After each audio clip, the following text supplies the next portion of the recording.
आणि तो वळूयात पिंपरीकडे।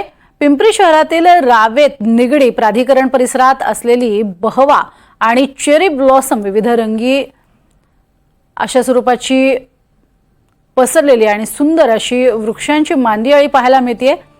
सध्या वाटसरूंना ही फुलझाड आकर्षित करतात। रखरखत्या उन्हात रस्त्यांवर जाताना हे वृक्ष वाटसरूंना सुखद गारवा देत आहेत आणि परदेशातील रस्त्यांवर फिरत असल्याचा भासही देत आहेत।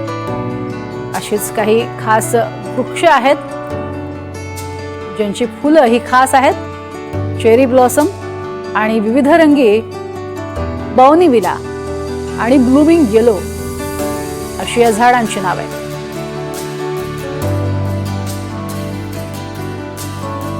सध्या इथून फिरणाऱ्या वाटसरूंसाठी मात्र अर्थातच विदेशी प्रवास, कारण चेरी ब्लॉसमचा जो उत्सव असतो तो आपण अमेरिकेमध्ये पाहतो आणि तसाच काहीसा हा संपूर्ण परिसर या फुलांनी बहरलेला पाहायला मिळतो।